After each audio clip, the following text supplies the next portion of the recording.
this is Tina, and welcome to Feelin Glide. So first of all, I'm going to apologize for the picture quality.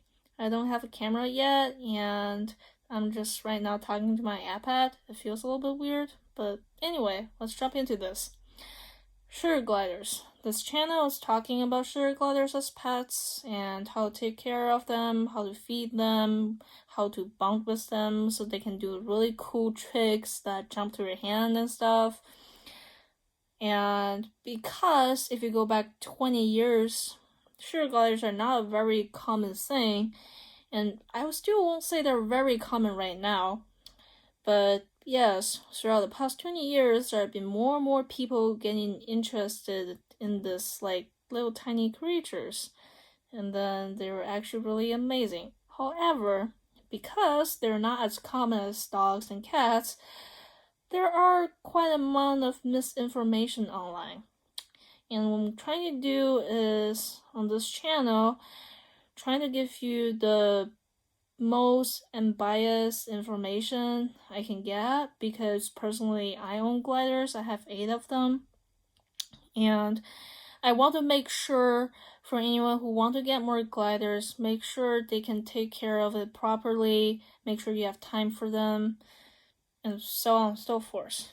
Anyway, this is just going to be a really short introduction video. And what is sugar gliders? Sugar gliders is a small marsupial that's nocturnal, which means it's not a very good pet for kids.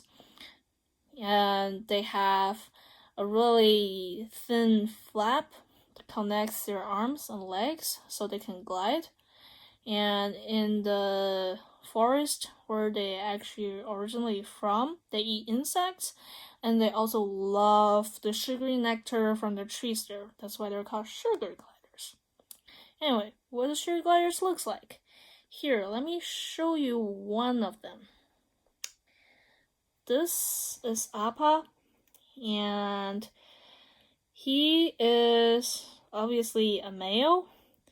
You can see he has really big eyes, he has a long tail, and the most important part, if you drag up one of his hand, you can see there's a little flap right there. That flap can stretch out, and but usually when they try to glide, they're going to stretch out their body, and then that's going to help them glide further. And this is sugar glider. They live for approximately 10 to 15 years if cared properly, which means that's a lot of time. It's almost the same as a dog. So if you're planning on getting one, make sure you think about if you will be able to give it a good home for that long of time. They're also colony animals, which means they do really well, preferably with at least another one. I currently have 8, and in one of the cages I have 6, and the other 2 are separate. This is one of the other 2. He is still pretty young. He is about 3 months old right now. You might not be able to tell, but in the later videos I'll start showing you my other gliders, and hopefully you'll be able to see what do I mean by they still look pretty young. But anyway, I don't think he likes that, so I'm gonna let him go back to the pocket right now, and then I'm gonna call it good for this video. Thanks for watching, and you can subscribe to my channel, and maybe also message me on my Facebook page if you have any questions. I would love to help.